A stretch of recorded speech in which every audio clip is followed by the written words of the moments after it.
Bonjour, je suis Ahmed Bouraïma, enseignant de mathématiques appliquées. Aujourd'hui, nous allons aborder la résolution des équations comportant ln. Mais avant cela, je voudrais vous rappeler les règles barrières pour éviter la propagation du coronavirus. Se laver régulièrement les mains à l'eau et au savon, rester au maximum à la maison ou porter le masque. Respectez la distance de sécurité sanitaire qui est de 1 mètre. À présent, place au cours. Comme je l'avais annoncé, nous allons aborder la résolution des équations et une équation comportant ln. ln signifie logarithme népérien. Avant tout, nous savons que la fonction ln est une fonction qui est définie sur l'intervalle. Une fonction qui est définie sur l'intervalle 0 à plus infini dans R. Et à tout ins, on associe ln de ins. Cela sous-entend quoi? Cela sous-entend que toutes les valeurs prises par ins ici sont strictement positives. On ne peut pas mettre une valeur inférieure ou égale à 0 devant ln. C'est ce que cela veut dire. Aussi, il nous faut rappeler le nombre e, qui est appelé base du logarithme népérien, qui est sensiblement égal à 2,718. Ça s'obtient à partir de votre calculette.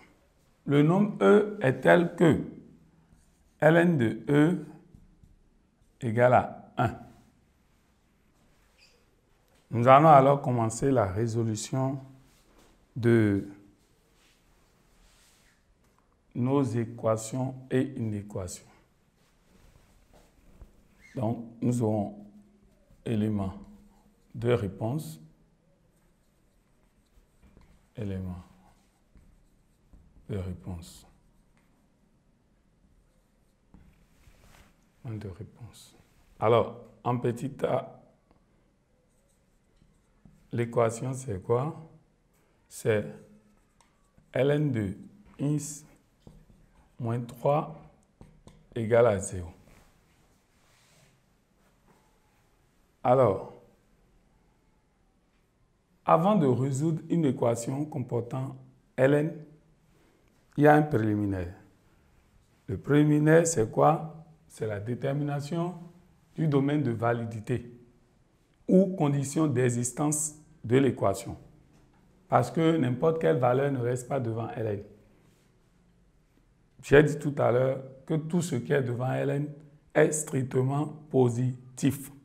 Alors, la condition d'existence de cette équation, si on note D, le domaine de validité, D serait alors égal à quoi? Ensemble des ins appartenant à R, tel que ce qui est devant ln soit strictement positif. Nous allons maintenant résoudre cette inéquation pour pouvoir déterminer le domaine de validité. On écrira alors ins moins 3 supérieur à 0. Si et seulement si ins supérieur à 3. Si ins est supérieur à 3, cela veut dire que ins appartient à l'intervalle ouvert à 3 à plus infini. Autrement dit, ins est plus grand que 3. Alors, D, qui est le domaine de validité, sera alors égal à 3 à plus infini. Après avoir déterminé le domaine de validité, nous allons passer à la résolution de l'équation. Donc, on réécrit ln de ins moins 3 égale à 0.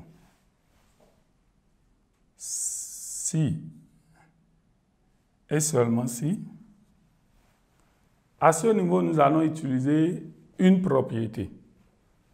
Quelle est la propriété que nous allons utiliser?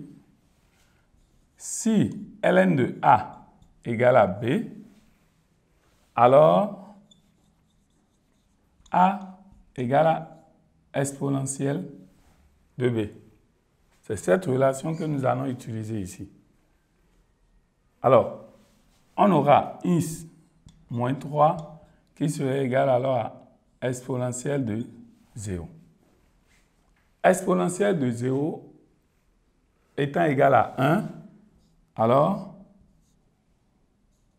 x moins 3 égale à 1. Ce qui est logiquement équivalent à x égale à 1 plus 3. X égale alors à 4. Alors, voici pourquoi nous devons déterminer au début le domaine de validité. Après avoir trouvé la valeur de x, nous allons voir si elle appartient à l'intervalle. Si elle appartient à l'intervalle, alors l'ensemble solution est égal à la valeur de x trouvée. Mais si elle n'appartient pas à l'intervalle, alors l'ensemble solution est égal à l'ensemble vide. Dans le cas précis, x égale à 4 appartient à D parce que 4 appartient à l'intervalle 3 à plus infini. D'où SR, c'est-à-dire l'ensemble solution dans R, égale à 4. Et c'est le résultat à la première question. La deuxième question. B. ln de x moins 3 égale à ln de 2x. Nous allons toujours commencer par déterminer le domaine de validité. Alors, soit D, ce domaine, D serait égal à quoi? Ensemble des x, éléments de R, tels que x moins 3 supérieur à 0 et 2x supérieur à 0. Comparativement au premier cas, ce cas nous donne deux inéquations à résoudre. Nous avons deux conditions. Nous allons résoudre ces inéquations une à une. Donc, on écrit x moins 3 supérieur à 0 d'abord. Si et seulement si x supérieur à 3. Alors, si et seulement si x appartient à quel intervalle? Ouvert à 3 à plus infini. Ça, c'est la première condition. La seconde, on peut nommer ceci la condition numéro 1. La seconde condition, nous avons 2x qui est supérieur à 0. Si et seulement si x est supérieur à 0. C'est-à-dire, x appartient à quel intervalle? 0 à plus infini. On peut nommer ça 2. De 1 et 2, on a D qui est égal à l'intervalle 3 à plus infini, inter 0 à plus infini. L'intersection entre ces deux intervalles, on peut représenter ça sur un graphique pour pouvoir déterminer comme on peut le faire directement. Ça dépend. Ici, D donnera 3 à plus infini. Ça, c'est le domaine. Je tiens à rappeler qu'il y a une autre méthode. On pouvait procéder par un tableau de signes. C'était possible, on pouvait. Donc, on peut mettre déjà même deuxième méthode. Deuxième méthode. Alors, la deuxième méthode, nous allons posons ins moins 3 égale à 0. Ins moins 3 égale à 0, c'est seulement si ins égale à 3. Nous allons poser aussi 2 ins égale à 0, c'est seulement si ins égale à 0. Et réaliser un tableau de signes.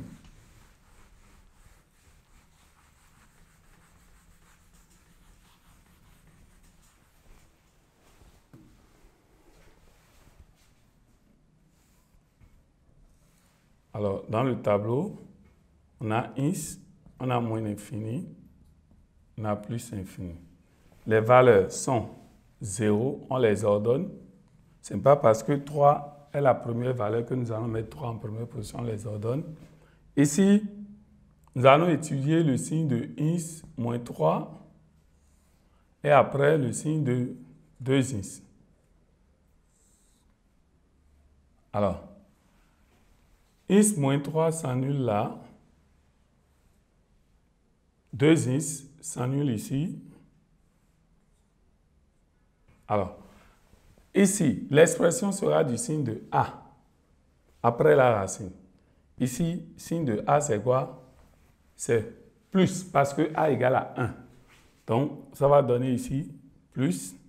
Et avant la racine, signe contraire. Ça va donner alors moins. 2 ins s'annule pour ins égale à 0. Signe de A après la racine. Donc, ici, on aura plus parce que A égale à 2. Et ici, on aura moins. Alors, comment allons-nous trouver maintenant le domaine de validité? On avait posé une condition. La condition selon laquelle ins moins 3 est supérieur à 0 et 2 ins aussi supérieur à 0. Donc, les deux sont simultanés. Nous allons voir dans quel intervalle on a simultanément les deux qui sont positifs. Alors, positif veut dire les deux ont de signe plus. Alors, on constate ici que c'est dans l'intervalle 3 à plus infini que les deux ont simultanément le signe plus. Alors, D s'écrit 3, intervalle 3 à plus infini. Donc, c'est la deuxième méthode pour trouver le domaine de validité. Ça. Nous allons maintenant résoudre l'équation. Pour résoudre l'équation, on réécrit ln de ins moins 3 égale à ln de 2 ins. Alors, nous allons utiliser la propriété qui dit ln de A égale à ln de B si A égale à B. Voici A, ins moins 3, B égale à 2 ins. Donc, ln de ins moins 3 serait égal à ln de ins moins 2 si et seulement si ins moins 3 égale à 2 ins. Ça revient maintenant à une équation du premier degré à une inconnue, plus facile à gérer. Alors, nous allons déterminer ins. Ça donnera ins moins 2 ins égale à 3. Alors, on continue. On aura ins moins 2 ins. Ça fait moins ins égale à 3. Et finalement, ins serait égal à quoi? Moins 3. On a trouvé ins égal à moins 3. Nous allons vérifier maintenant, est-ce que moins 3 appartient à notre domaine de validité? Donc, on regarde notre domaine de validité, c'est l'intervalle ouvert à 3 à plus infini. Moins 3 n'y figure pas. Alors, on peut compléter ceci. Moins 3 n'appartenant pas à T. D'où l'ensemble solution dans R égale à l'ensemble vide. C'est le deuxième cas, ça. Nous allons effacer une partie du tableau pour pouvoir résoudre les autres cas. Alors,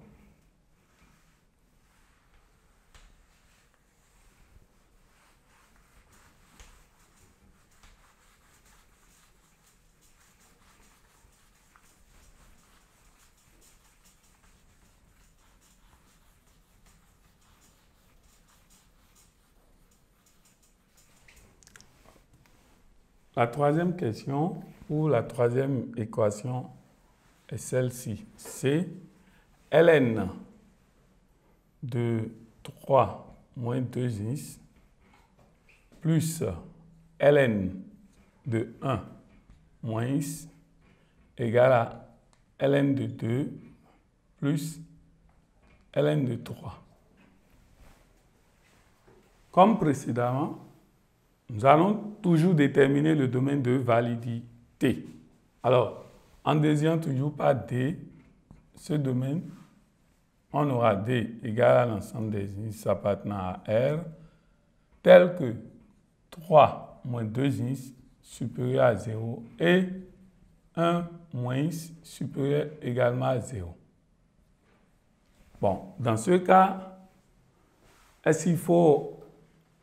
On pourra utiliser l'une des deux méthodes. On ne pourra pas utiliser les deux méthodes. Bon, je peux par exemple opter pour cette méthode, tableau de signes, parce que ça là, c'est clair et beaucoup comprennent cela. Alors, je vais poser 3 moins 2x égale à 0. J'ai 3 moins 2x égale à 0, c'est seulement si moins 2x égale à moins 3. Donc, x égale à moins 3 sur moins 2. Donc, x égale à 3 sur 2. C'est la valeur qui annule la première expression. Je pose également 1 moins x égale à 0. Si et seulement si moins x égale à moins 1. Donc, x égale à 1. Et je passe maintenant dans le tableau de signes. Je réalise mon tableau de signes. Il se présente comme ceci. J'ai x moins l'infini à plus infini. J'ai deux valeurs qui annulent les expressions. Ces valeurs sont 3 sur 2 et 1.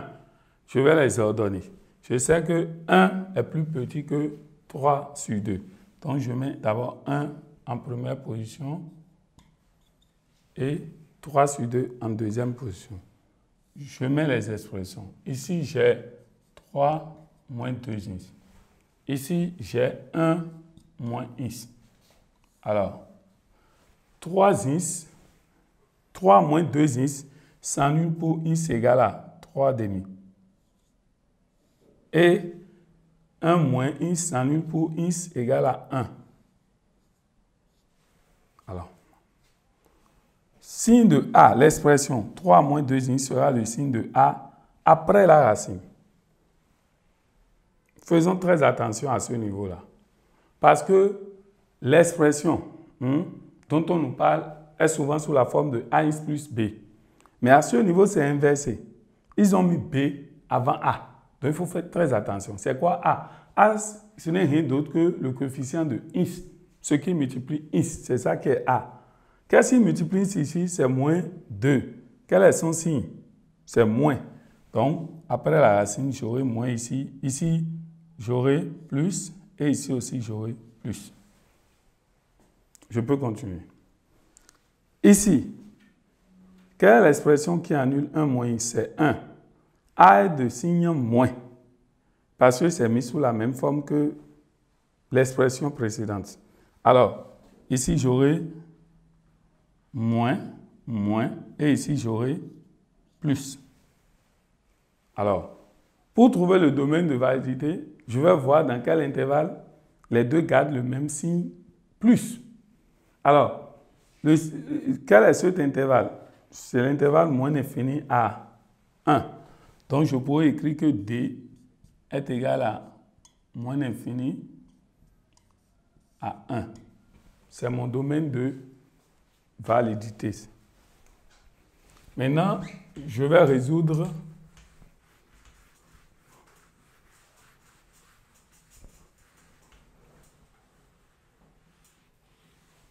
je vais résoudre l'équation.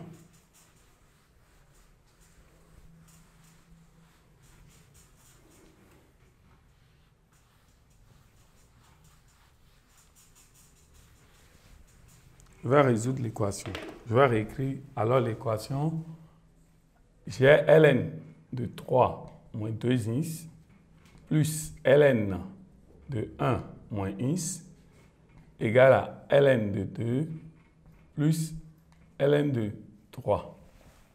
Alors, à ce niveau, de part et d'autre du signe d'égalité, je vais appliquer encore une autre propriété. Ici, c'est sous la forme de ln de A plus ln de B. De l'autre côté, c'est également sous la forme de ln de A plus ln de B. Or, je sais bien que ln de A plus ln de B est encore égal à ln de A fois B. Donc, c'est cette propriété-là que je vais utiliser pour pouvoir continuer la résolution de mon équation. Je rappelle la propriété ici. J'ai ici ln de A plus ln de B égale à ln de A fois B. Bien sûr, avec A supérieur à 0 et B aussi supérieur à 0. Alors, mon équation devient ln de 3 moins 2x facteur de 1 moins x. Ça, je viens de mettre ça sous la forme de ln de A fois B. De l'autre côté aussi, ça va donner ln de 2 fois 3. Alors, je reviens encore sur cette ligne pour utiliser une autre propriété. Quelle est la propriété? Je sais que ln de A égale à ln de B si A égale à B. Je l'avais dit précédemment. Donc, ceci revient à 3 moins 2x facteur de 1 moins x égale à 2 fois 3. Alors, je vais développer le premier membre.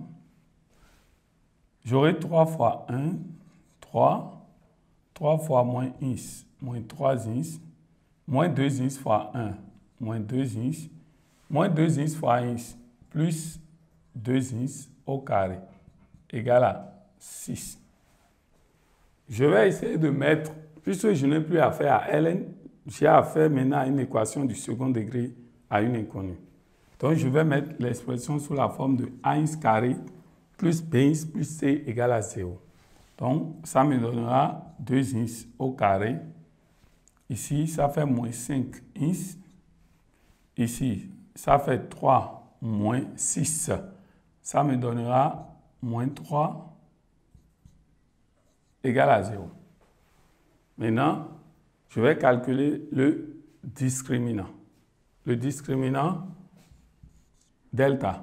Je sais que c'est sous la forme de b au carré moins 4ac. C'est la formule du discriminant. B est le coefficient de x. Alors, A est le coefficient de x au carré et C est le terme constant. Alors, ça donne moins 5 au carré moins 4 AC. Donc, je calcule. Ça fait moins 5 au carré, ça fait 25. Moins 4 fois, fois 2 fois moins 3, ça fait 4 fois 6. Ça donne 24. Donc, j'ai delta qui est égal à 49. Delta étant supérieur à 0, je peux chercher en même temps racine carrée de delta qui est égal à 7. Parce que 7 au carré donne 49. Alors, je vais déterminer les racines qui sont x1 égale moins b, moins racine carrée de delta sur 2a. Donc, x1 me donnera moins b. B ici égale à moins 5. Donc, moins b, ça fait 5. Moins racine carrée de delta, donc moins 7 sur 2a, sur 2 fois 2, parce que a égale à 2. Donc, x1 serait égal à, le numérateur donne moins 2, le dénominateur donne 4. Donc, je peux simplifier par 2 et avoir INS1 égale à moins 1 sur 2.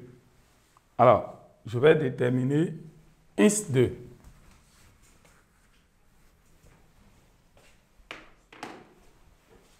INS2, par sa formule, donne moins b plus racine de delta sur 2a. Donc, INS2 donne moins b. Ici, b, c'est toujours égal à moins 5. Donc, moins b donnera 5 plus racine carrée de delta. Donc, plus 7 sur 2 fois 2. Donc, INS2 égale à 12 sur 4. INS2 égale à 3. Donc, je viens de trouver deux valeurs. INS1, INS2. Je vais voir. Est-ce que les deux valeurs trouvées appartiennent à D, qui est le domaine de validité? La première valeur trouvée ici, c'est moins 1,5. Et moins 1,5 appartient à l'intervalle moins l'infini 1. Donc le problème ne se pose pas. Je vais maintenant à 3. Est-ce que 3 appartient à cet intervalle? Je vais vérifier. J'ai 3 qui n'appartient pas à l'intervalle moins l'infini à 1. Donc, je pouvais mettre ici n'appartient pas à D. D'où S, R, l'ensemble solution, égale au singleton 1,5. Parce que 3 n'appartient pas à D. Donc, d'où SR égale au singleton moins 1,5. Alors, je peux continuer. Maintenant, après ça, je tombe sur les inéquations. Je vais résoudre la première inéquation. T, c'est ln de INS moins 3 inférieur à ln de 2 INS plus 1. Je vais toujours déterminer le domaine de validité. D serait égal à l'ensemble des INS appartenant à R, tel que INS moins 3 supérieur à 0 et 2 INS plus 1 aussi supérieur à 0. Je vais procéder à la résolution des deux inéquations par l'étude de signes dans un tableau de signes. Alors, je pose INS moins 3 égale à 0. INS moins 3 égale à 0, c'est seulement si INS égale à 3. J'ai également 2 INS plus 1 égale à 0, c'est seulement si INS égale à moins 1 sur 2. Donc, c'est les valeurs qui annulent les expressions. Ça. Je passe maintenant dans mon tableau de signes.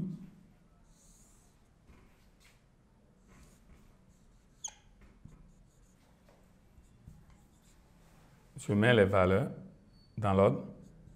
J'ai d'abord moins 1 sur 2 et après 3.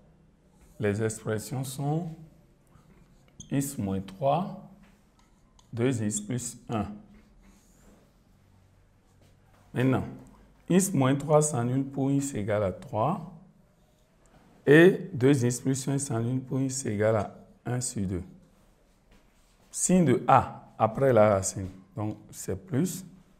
Et ici, moins et moins. Signe de A après la racine, ici, ça fait plus, plus, et ici, ça donne moins. Alors, D est égal à l'intervalle 3 à plus infini. Je vais passer maintenant à la résolution de l'inéquation. J'ai ln de INS moins 3 inférieur à ln de 2 plus 1, si et seulement si. Je vais utiliser encore une autre propriété. Quelle est la propriété? J'ai ln de A inférieur à ln de B, si et seulement si A est inférieur à B. Alors, ceci me donnera alors x moins 3 inférieur à 2x plus 1. Ceci revient à l'inéquation du premier degré à une inconnue. Donc, je vais mettre x d'un côté et de l'autre côté les constants. Alors, ça donnera x moins 2x inférieur à 1 plus 3. Ici, x moins 2x, ça nous donne moins x. 1 plus 3 donne 4. Et c'est moins x qui est inférieur à 4. Je dois déterminer x. Pour déterminer x, je vais multiplier les deux membres de l'inégalité par moins 1. Donc l'inégalité va changer de sens et devient x supérieur à moins 4. Donc, x supérieur à moins 4, x appartient alors à l'intervalle ouvert à moins 4 à plus infini. Alors, c'est l'intervalle auquel appartient x.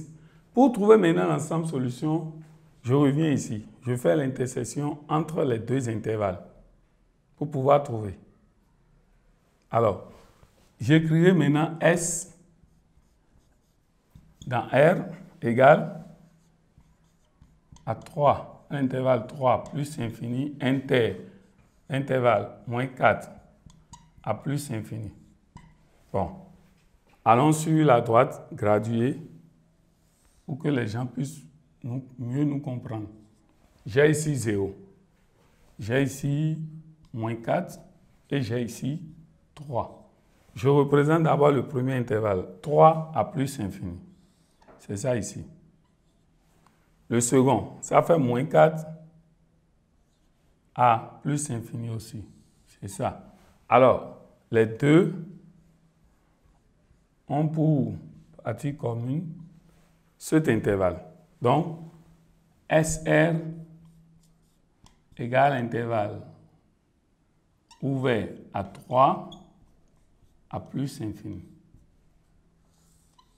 C'est ça l'ensemble solution de notre inéquation.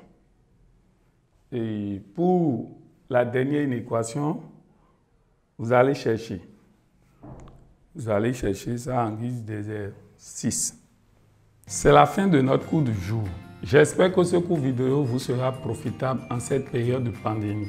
À propos, je vous invite encore une fois à respecter toutes les consignes des autorités sanitaires pour éviter la propagation du virus. À très bientôt pour notre prochain cours.